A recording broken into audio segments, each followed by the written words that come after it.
saat ini Bapa, Kau ada dan bersama-sama di tengah-tengah kami. Kami percaya Roh Allah, Roh Kudus hadir di tempat ini Tuhan. Dan kami percaya Engkau mengurapi setiap kami. Jamah kehidupan kami, lawat hidup kami, perbarui kehidupan kami Bapa, melalui kehidupan penuh di dalam Roh Kudus-Mu, agar hidup kami menjadi berkat bagi banyak orang, agar hidup kami memuliakan nama-Mu. Karena hidup ini adalah kesempatan yang Tuhan berikan. Amin. Amin.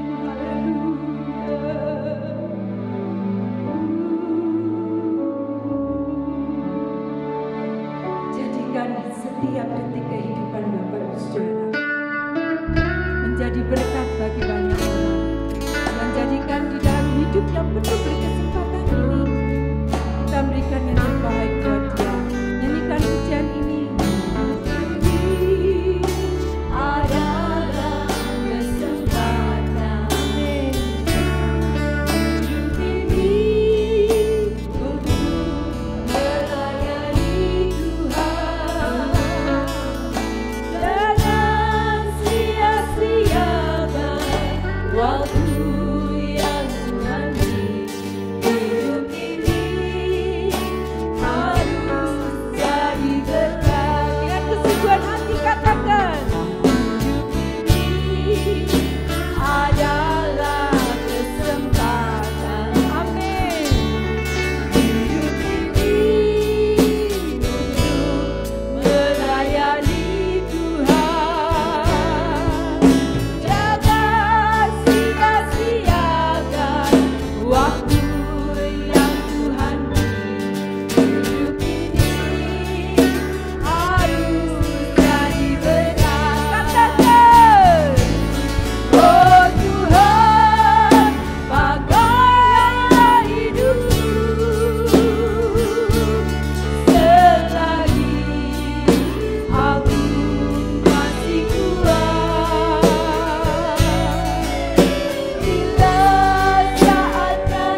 Shalom Bapak Ibu Saudara yang dikasihi oleh Tuhan, jemaat GSJA Shalom yang dikasihi oleh Tuhan.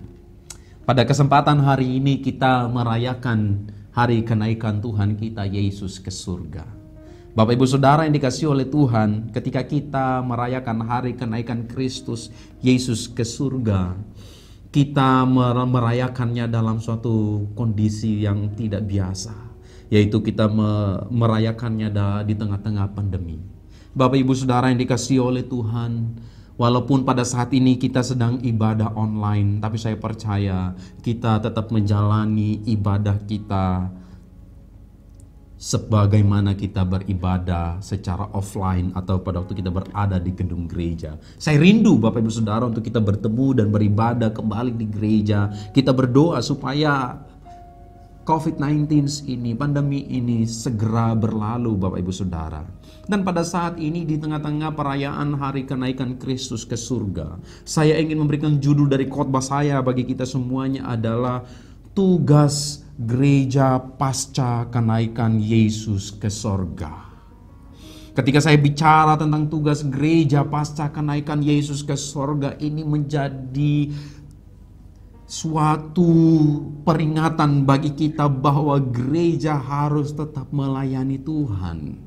Walaupun kita saat ini sedang berada di tengah-tengah dunia ini, namun kita semuanya tetap diminta untuk melayani Tuhan. Bapak Ibu Saudara yang dikasihi oleh Tuhan, sebagai murid Kristus kita harus tetap melayani Tuhan. Inilah yang menjadi tugas kita.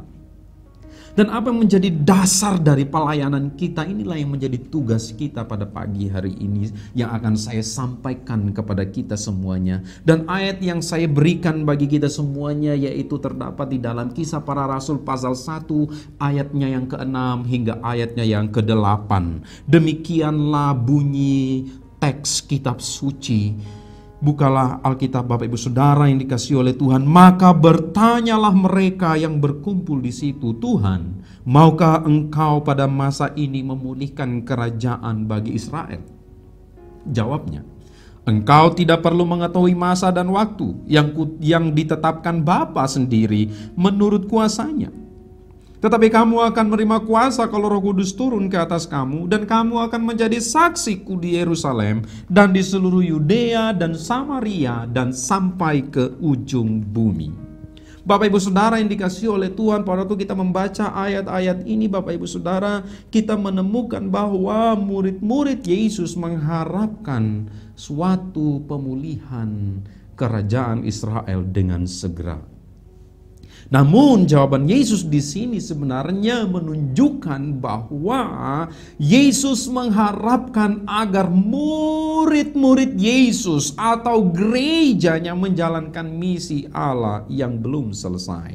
Yang tadinya murid-murid Yesus mengharapkan supaya kerajaan Israel dipulihkan. Lihat di dalam ayat yang ke-6, maukah Engkau pada masa ini memulihkan kerajaan bagi Israel pada masa ini? Bapak Ibu Saudara yang dikasihi oleh Tuhan, permohonan ini sebenarnya adalah permohonan yang tidak ada yang salah. Karena permintaan ini sebenarnya Bapak Ibu Saudara yang dikasihi oleh Tuhan adalah sesuatu yang wajar, karena ini menjadi harapan akhir zaman daripada bangsa Israel. Murid-murid Yesus adalah orang-orang yang berdarah keturunan Israel. Tentu ketika mereka bertanya kepada Yesus, ini berdasarkan yang menjadi harapan eskatologi mereka, harapan akhir zaman mereka. Namun Bapak Ibu Saudara yang dikasihi oleh Tuhan, ayat yang ke-7 Yesus berkata, Engkau tidak perlu mengetahui masa dan waktu yang ditetapkan Bapa sendiri menurut kuasanya. Jadi dengan kata lain, urusan akhir zaman itu adalah pekerjaan Tuhan, sedangkan urusan yang di bumi saat ini adalah pekerjaanmu atau pekerjaan gereja. Bapak Ibu Saudara yang dikasihi oleh Tuhan, terkait kapan akhir zaman akan tiba tidak perlu kita urusi.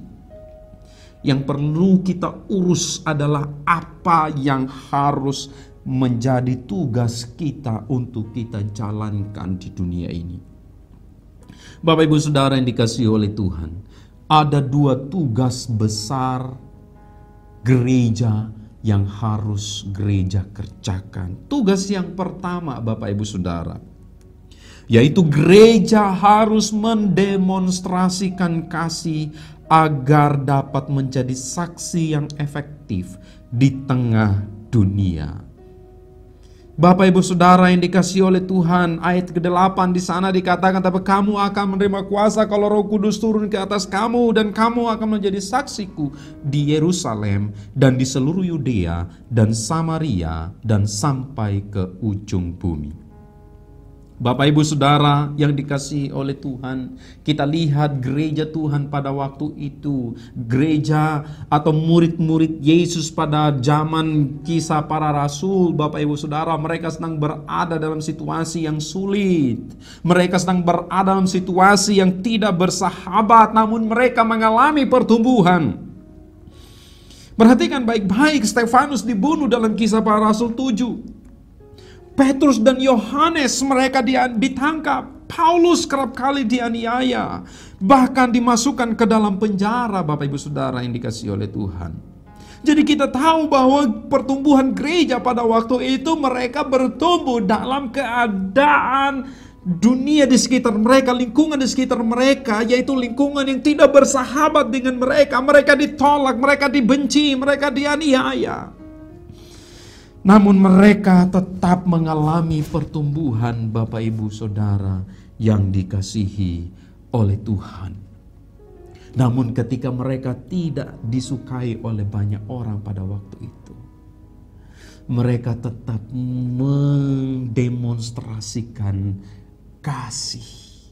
Dan melalui demonstrasi kasih itulah ayatnya yang ke-47 dalam Kisah Rasul pasal 2 tercatat, dan mereka disukai semua orang, dan tiap-tiap hari Tuhan menambah jumlah mereka dengan orang yang diselamatkan.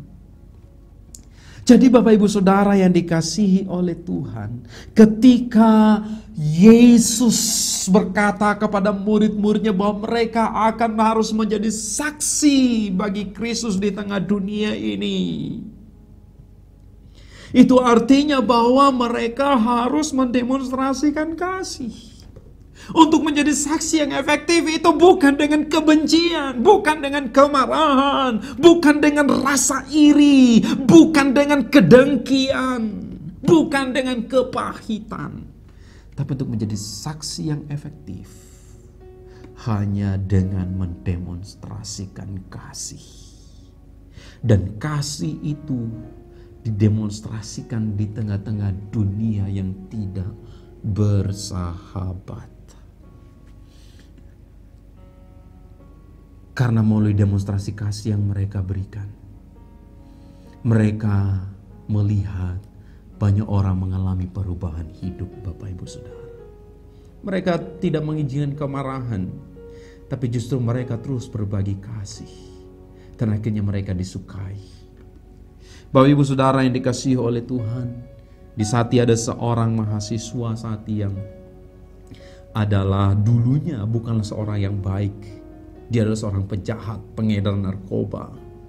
Dan dia suatu ketika dia ditangkap dan dimasukkan dalam penjara. Dan dalam penjara ada orang-orang yang melayani Tuhan, dan mereka mengunjungi orang dalam penjara itu. Dan anak muda ini dia menolak orang-orang itu yang melayani mereka, yang mau datang memberitakan firman kepada mereka dengan berkata bahwa ngapain orang-orang ini datang. Mereka buang-buang waktu mereka. Mereka itu sudah gila, kita tidak suka mereka, tetapi mereka terus datang melayani kita. Walaupun ada semangat penolakan yang dialami oleh para pelayan Tuhan itu, tetapi tidak menyurutkan kasih mereka untuk terus datang dan berbagi kasih kepada orang-orang di dalam penjara. Dan akhirnya apa yang terjadi, Bapak Ibu? Suatu ketika anak muda ini hatinya luluh oleh karena demonstrasi kasih. Dan akhirnya ketika dia keluar dari penjara, dia memutuskan untuk melayani Tuhan dan mendaftarkan diri untuk melanjutkan kuliah di Sati. Dan akhirnya dia mempunyai moto dalam hidupnya adalah diubahkan oleh belas kasihan. Oleh kasih, oleh demonstrasi kasih, bukan dengan kebencian. Inilah yang harus kita ketahui Bapak Ibu Saudara, bahwa kebencian tidak pernah bisa mengubah keadaan menjadi baik Bapak Ibu Saudara. Tidak ada satupun di dunia ini yang bisa berubah menjadi baik oleh karena kebencian. Tetapi tindakan kasih yang sederhana dapat mengubah seorang yang jahat dan akhirnya menjadi baik Bapak Ibu Saudara. Kalau hari ini mungkin ada di antara Bapak Ibu sedang memiliki tetangga mungkin yang istilahnya mencekno, menjengkelkan. Ingat tugas kita pada hari ini adalah mendemonstrasikan kasih agar kita bisa menjadi saksi yang efektif. Itu adalah kesempatan kita untuk melayani Tuhan. Hidup ini adalah kesempatan untuk melayani Tuhan. Biarlah Tuhan memakai kita melalui demonstrasi kasih yang dapat kita berikan kepada sesama kita. Dan mari kita melihat tugas yang kedua. Tugas yang kedua adalah gereja harus mendemonstrasikan iman agar dapat menjadi saksi yang efektif di tengah-tengah dunia ini. Bapak Ibu Saudara, di dalam Kisah Rasul pasal 1 ayat 8, kembali saya membaca, tapi kamu akan menerima kuasa kalau Roh Kudus turun ke atas kamu, dan kamu akan menjadi saksiku di Yerusalem dan di seluruh Yudea dan Samaria dan sampai ke ujung bumi. Ini artinya bahwa kuasa Roh Kudus yang diberikan oleh Yesus kepada kita yang menjadi sumber kuasa untuk kita bisa menjadi saksi di tengah-tengah dunia ini. Dengan kata lain, Yesus mau agar kita terus memiliki iman, mendemonstrasikan iman. Iman itu sendiri adalah tanda kebergantungan kita kepada Tuhan. Tanda kebergantungan kita kepada kuasa daripada Roh Kudus. Jadi Bapak Ibu Saudara yang dikasihi oleh Tuhan, Yesus mau agar kita terus-menerus mendemonstrasikan iman. Ini adalah kesempatan kita untuk melayani Tuhan melalui demonstrasi iman. Bapak Ibu Saudara, beriman kepada Allah bukan pada saat keadaan normal atau keadaan semuanya baik atau aman. Namun iman harus didemonstrasikan dalam keadaan yang tidak bersahabat. Gereja Tuhan pada masa rasuli yang tercatat dalam Kisah Para Rasul, mereka sedang berada di dalam situasi yang tidak aman atau keadaan yang tidak baik karena mereka dianiaya, disiksa, ditolak. Namun mereka tetap memiliki iman kepada Tuhan. Mungkin mereka mempunyai kesempatan untuk menyalahkan Tuhan atau meragukan Tuhan. Meragukan ketika Yesus berkata, aku menyertai kamu sampai pada kesudahan zaman. Namun bagaimana mungkin hari-hari mereka diperhadapkan dengan keadaan-keadaan yang tidak aman. Mungkin mereka akan meninggalkan iman mereka. Tetapi justru murid-murid Tuhan, mereka berkumpul bersama untuk tetap menunjukkan iman mereka kepada Tuhan. Sebagaimana yang kita dapat lihat melalui demonstrasi iman mereka kepada Tuhan. Mereka melihat hal-hal yang besar yang daripada Tuhan. Bapak Ibu Saudara yang dikasihi oleh Tuhan, suatu ketika Petrus melayani Tuhan di bait Allah. Di dalam Kisah Rasul pasal 3 ayat 6, di sana Petrus bertemu dengan orang yang lumpuh. Dan orang yang lumpuh itu duduk meminta uang kepada orang yang lewat, termasuk kepada Petrus. Dan Petrus berkata, emas dan perak tidak ada padaku, tetapi apa yang kupunya kuberikan kepadamu. Demi nama Yesus Kristus, orang Nazaret itu, berjalanlah. Menarik sekali Bapak Ibu Saudara yang dikasihi oleh Tuhan.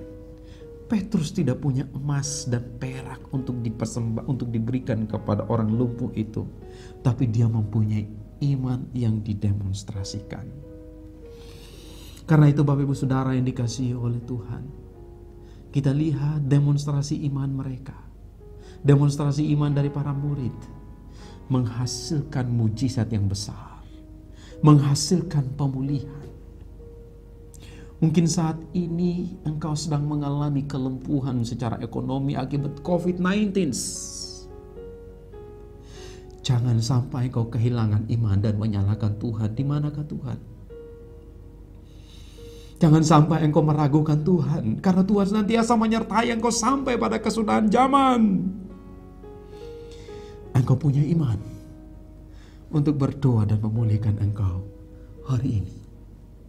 Mungkin engkau sedang sakit hari ini dan engkau tidak punya uang yang cukup untuk membawa engkau ke dokter untuk berobat.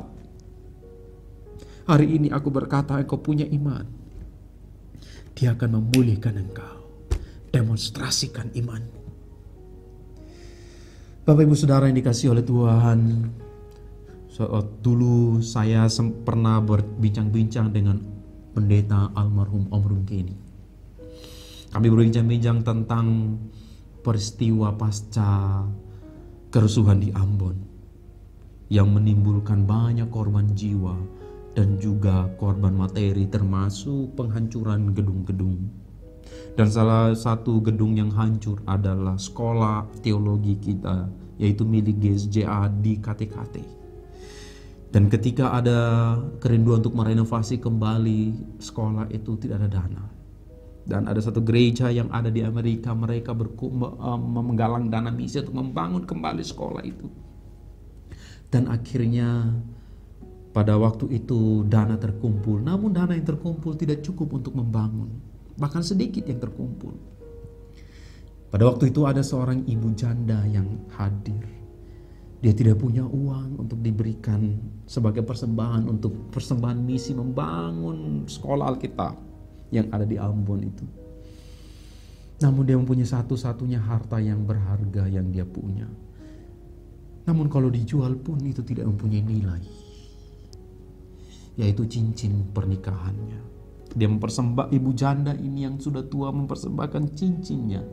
Dan akhirnya pada waktu itu gereja mengambil cincin itu, dan mereka tahu cincin itu adalah milik dari ibu janda tersebut. Dan akhirnya ada waktu cincin itu dilelang, seorang jemaat membeli cincin itu, dan akhirnya cincin yang dia beli dengan harga yang tinggi dan cincin dikembalikan kepada ibu janda itu. Dan akhirnya ibu janda itu berkata bahwa cincin itu saya sudah berikan kepada gereja untuk pekerjaan Tuhan. Dan akhirnya dia serahkan kembali cincin itu, dan cincin itu dilelang lagi. Nah, akhirnya orang lain yang datang membeli cincin itu, dan ketika dia membeli dengan harga yang tinggi, dan cincin itu dipersembahkan kembali ke dalam kantong persembahan, dan akhirnya dilelang lagi, dan akhirnya orang beli lagi cincin, dan cincin itu dikembalikan ke gereja. Dan akhirnya melalui cincin yang kecil itu, dana yang diperlukan untuk merenovasi, membangun kembali sekolah Alkitab yang ada di Ambon tercukupi, bahkan lebih. Ini bukan soal perkara cincin Bapak Ibu, tapi ini persoalan iman yang didemonstrasikan. Persoalan iman yang didemonstrasikan. Bersyukurlah kalau hari ini engkau masih punya iman.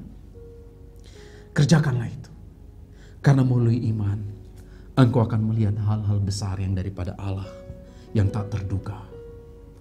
Bapak Ibu Saudara yang dikasihi oleh Tuhan, kalau hari ini engkau memiliki iman, demonstrasikan. Hari ini adalah kesempatan untuk kita melayani Tuhan melalui demonstrasi kasih dan demonstrasi iman, sehingga segala bangsa bisa menjadi murid Yesus Kristus. Karena itu saya mengajak kita semuanya Bapak Ibu Saudara untuk mengingat dua tugas besar gereja. Itu tugas kita di tengah-tengah dunia ini, agar kita bisa menjadi saksi yang efektif. Mari kita demonstrasikan kasih itu dan demonstrasikan iman. Karena ini adalah kesempatan kita untuk melayani Tuhan. Melayani Tuhan dengan dua tugas tadi itu, yaitu demonstrasi kasih dan demonstrasi iman. Hidup ini adalah kesempatan.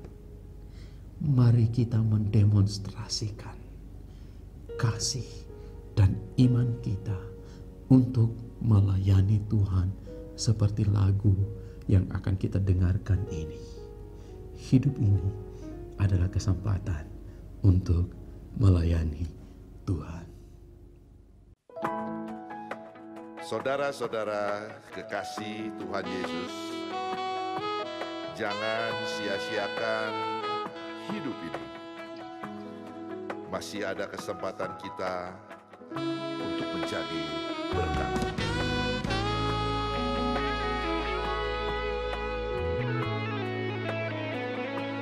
Hidup ini adalah kesempatan.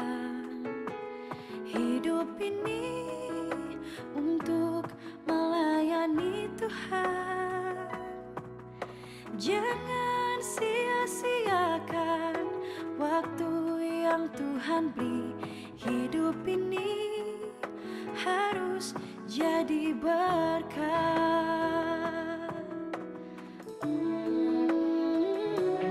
Hidup ini adalah kesempatan. Hidup ini untuk melayani Tuhan. Jangan sia-siakan waktu yang Tuhan beri. Hidup ini harus jadi berkat.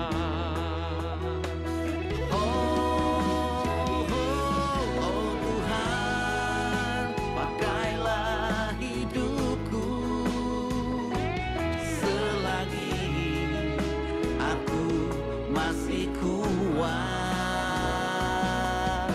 bila saatnya nanti ku tak berdaya lagi. Hidup ini sudah jadi berkah.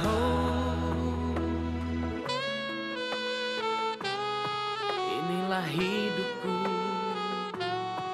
hanya bagimu Tuhan. Selama hidupku Tuhan. Hidup ini adalah kesempatan. Hidup ini untuk melayani Tuhan. Jangan sia-siakan waktu yang Tuhan beri. Hidup ini harus jadi berkat.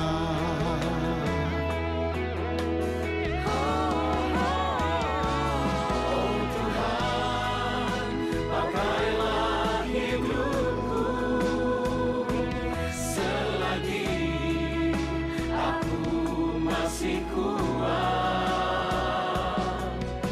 Bila saatnya nanti ku tak berdaya lagi. Hidup ini sudah jadi berkat.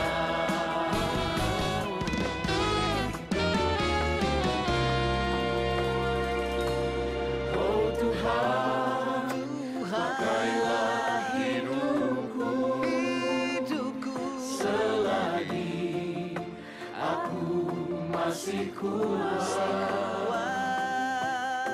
Bila saatnya nanti ku tak berdaya lagi. Hidup ini sudah jadi berkat. Oh Tuhan, pakailah hidupku selagi aku masih kuat.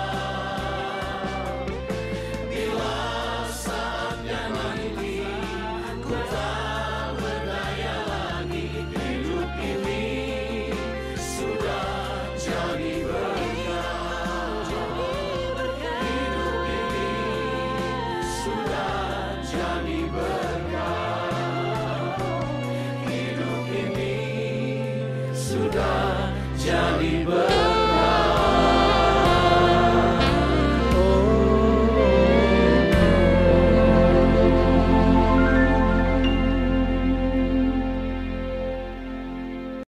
Bapak Ibu Saudara yang dikasihi oleh Tuhan, mari kita akhiri pemberitaan firman Tuhan di dalam doa. Mari kita tundukkan kepala kita.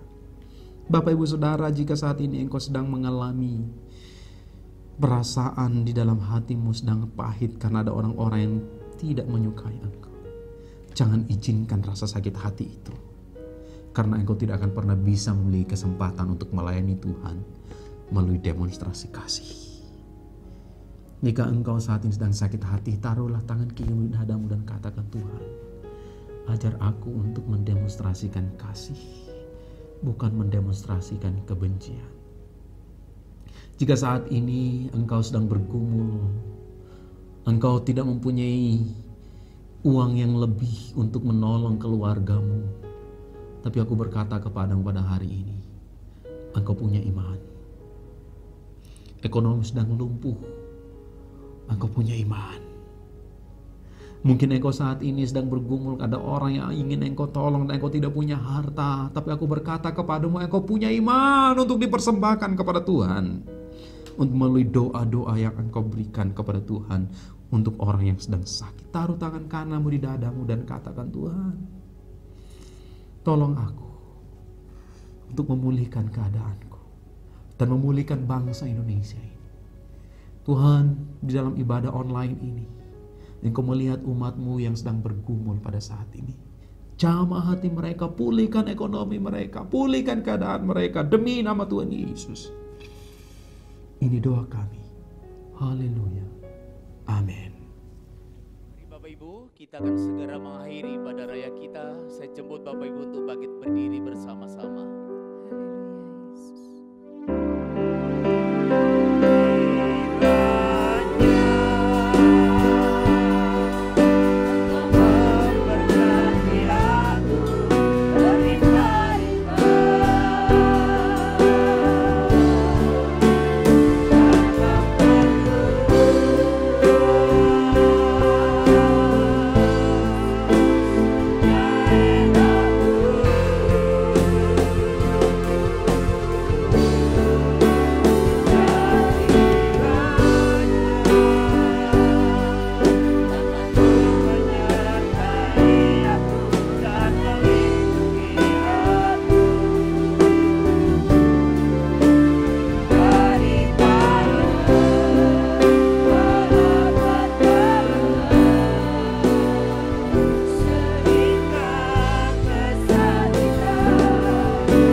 Tuhan dan terimalah berkat Allah.